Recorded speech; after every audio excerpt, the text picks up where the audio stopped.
What's going on, ladies and gentlemen? I am Zombie Cartman, and today I'm going to do my 4K Q&A video that I posted on my channel about 2 months ago when I hit 4K. I am very close to hitting 5K right now, so I figure I better get this thing done while I still have 4K subscribers. So, yeah, the first question that I got was from Zach Worth. And his question is, we live in the greatest country in the world thanks to veterans like yourself, yet we cannot figure out a universal healthcare system. Any thoughts on this? So, my main thought on the universal healthcare system is that as a veteran, I do have a form of universal healthcare through the VA, Veterans Affairs. And it is decent. I will say they do take good care of me. However, it took me a very long time to start getting the care that I needed.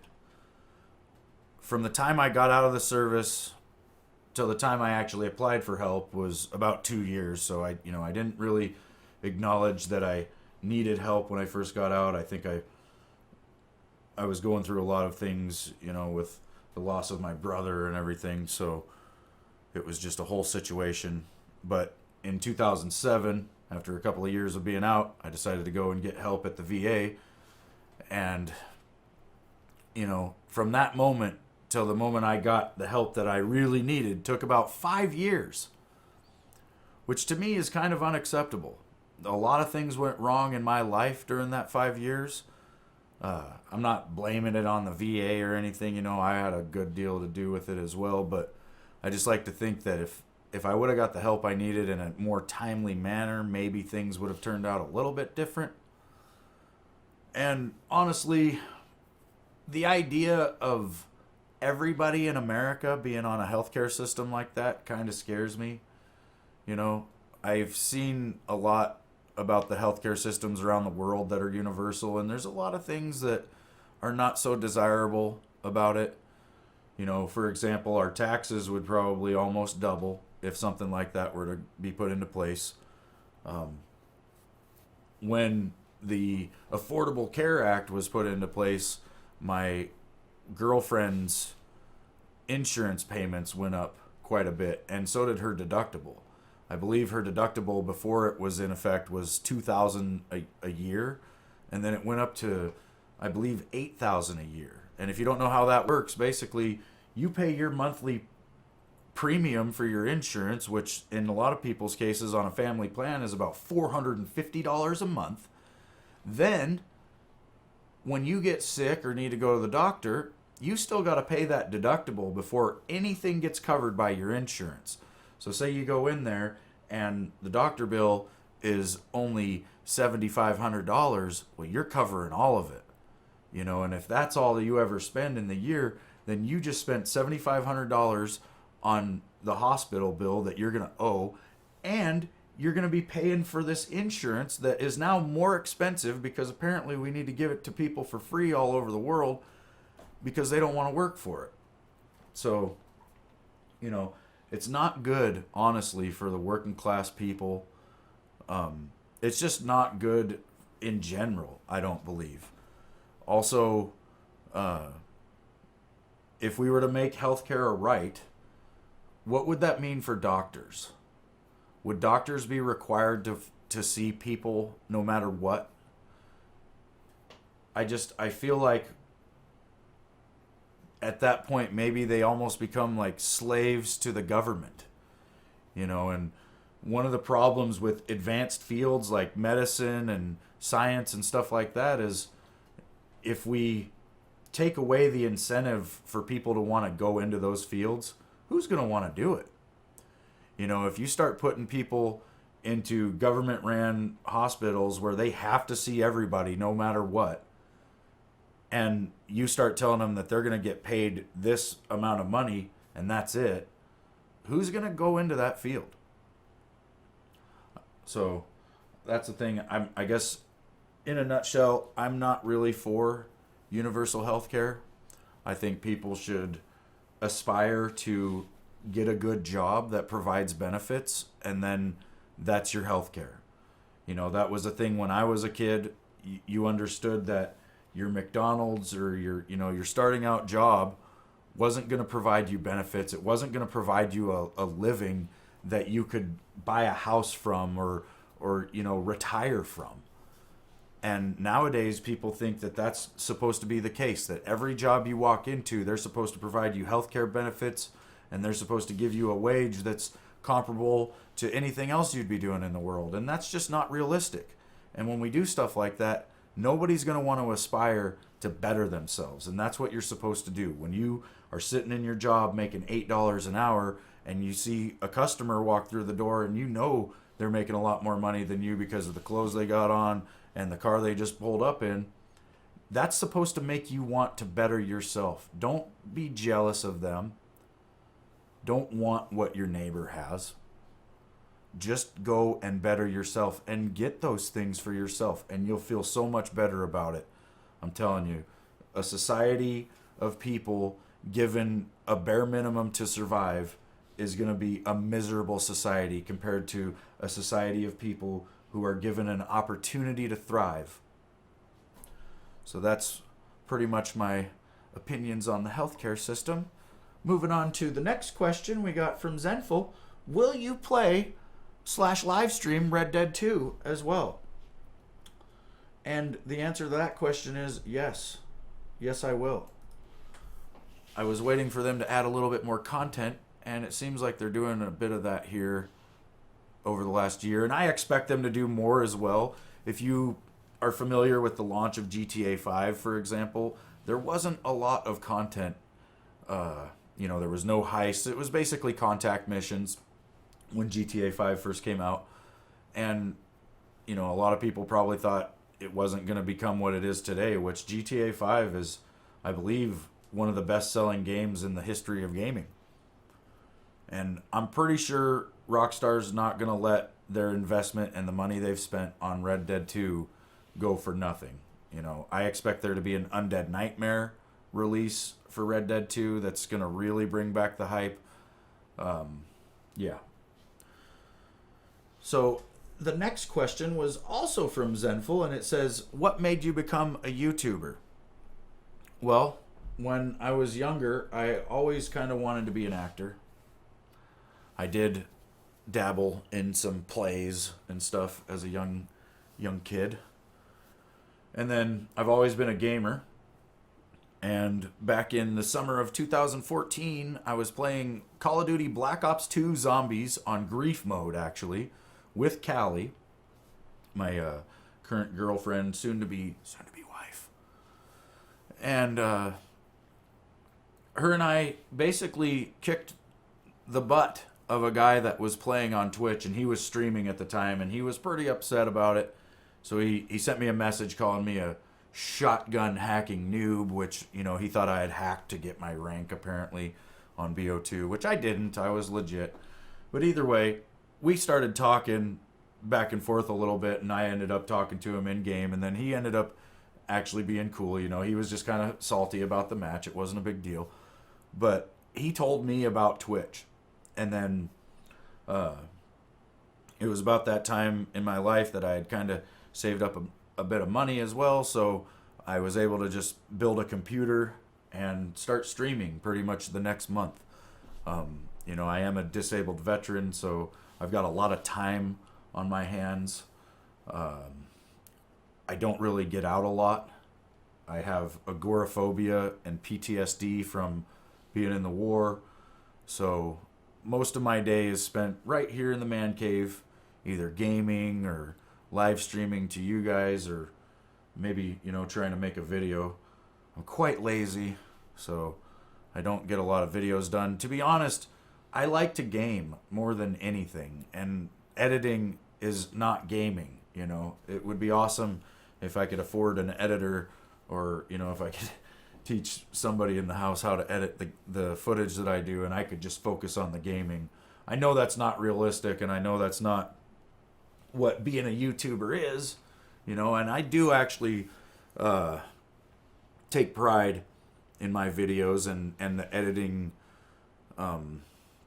knowledge that I have taught myself, because I am all self-taught when it comes to my editing knowledge. There's a few hints that I got from some people. One guy did tell me how to set my timeline in 60 FPS on Adobe Premiere once, so that really helped out. There's a lot of different things to learn. It's a pain in the ass, but yeah, pretty much that's what made me become a YouTuber.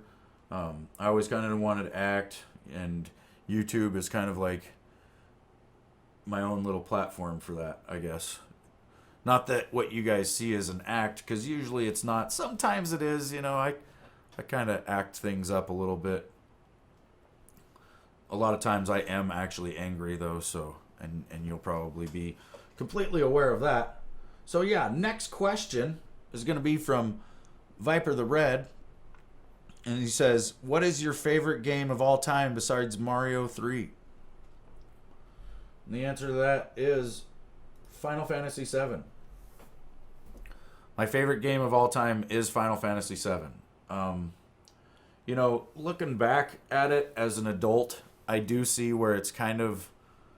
The storyline isn't necessarily as good as I thought it was as a kid, but it's more the characters for me.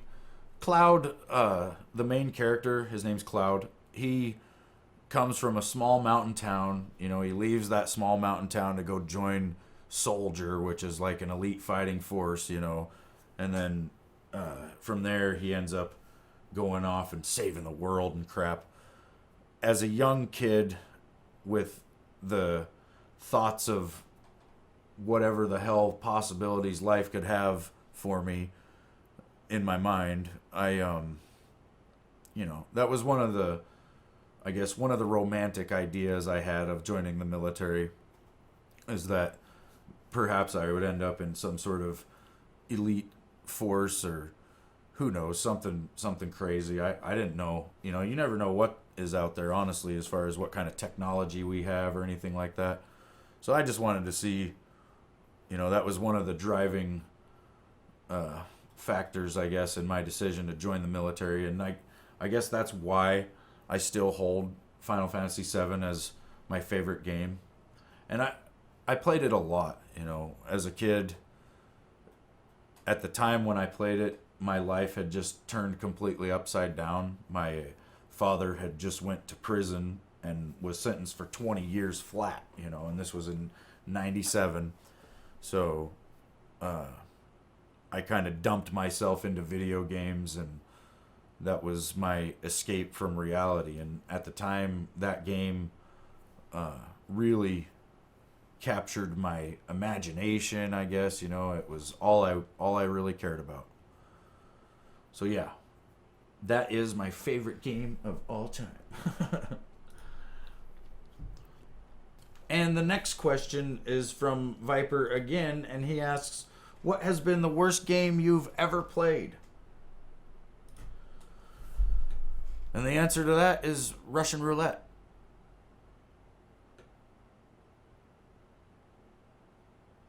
So the next question is from Rockstar, and he asks, what's your favorite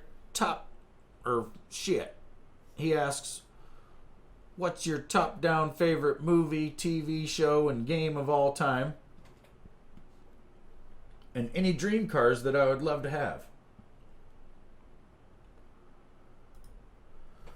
So, my favorite movie of all time is probably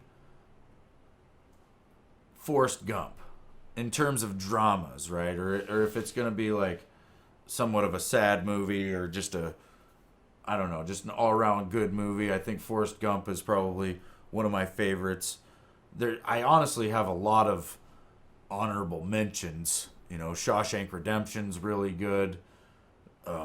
The Green Mile was pretty good. Monty Python and the Holy Grail is definitely one of my favorite comedies of all time. There's really so many movies to list. I think I've seen thousands of movies in my life, and honestly, I like a lot of them. So it's hard for me to really nail down a favorite. But Forrest Gump I've seen dozens and dozens of times. I remember the summer that it came out actually on VHS. That's how old I am. My brother and I watched it almost every night that summer because we had it, and yeah, we got to where we knew it pretty much line for line. But that's one of the reasons why I loved Forrest Gump, because my brother and I watched it together quite a bit. And then my favorite TV show, right now it's probably Trailer Park Boys. I watched that quite a bit. I've also watched a lot of South Park, hence the Cartman in my name. It's not necessarily my favorite show, but I am a pretty big fan of the show. I also watched Family Guy. I was hooked on Lost for a long time back in the day when it was kind of new. What else is another TV show that I watch? Top Gear. British Top Gear was really good. I didn't really like the American version, and I don't watch it now that Jeremy Clarkson and James May and Richard Hammond are not on the show. Whatever that show is now that they call Top Gear is not really Top Gear. Yeah. And then the favorite game of all time, I've already answered that question earlier, which was Final Fantasy VII. Andy also asks if there's any dream cars I would love to have.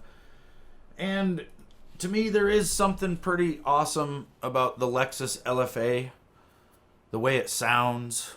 I don't know. I'd probably take almost any Ferrari. Just going to throw that out there. I don't know if I'd want to pay to maintain them. But I'd drive it for a while and sell it, maybe. But to be honest, my dream car, as far as realistic cars that I've actually had, I used to have a 2005 Pontiac GTO. It was cyclone gray metallic. It had a 6-speed manual transmission.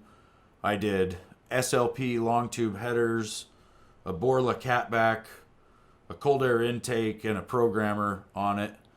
And then after a few years of rodding it pretty hard, I fried the clutch in it and then swapped that out with an LS7 clutch, which was a lot beefier than the stock LS2 clutch that it came with. And then I also ended up frying the rear end after I put that in, which I then replaced the rear end with a brand new stock rear end, and also I had a Harrop diff cover on that rear diff so that it would hold more fluid, which also changed the stance of the car a little bit. You know, the stock diff in that car was basically mounted up into the rear end with one bolt, and that Harrop diff cover was actually a 4-bolt setup, you know, up into the like subframe of the car, I guess. So it really made the power go to the road a little bit better, you know, and also the way the Harrop would stick out away from the diff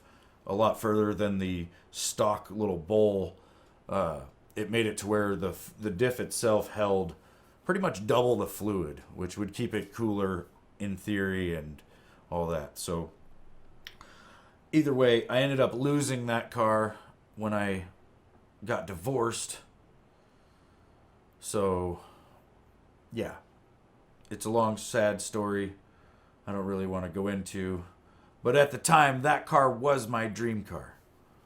And someday, I will probably have another one.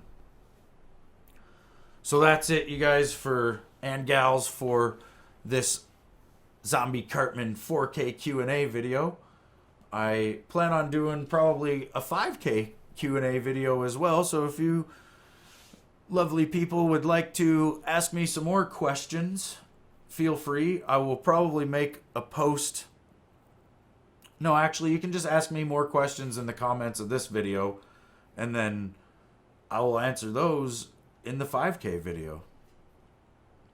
So yeah, like always, I hope you guys enjoyed this. I don't know, it's just me sitting here talking, but thanks for watching, and I'll see you next time.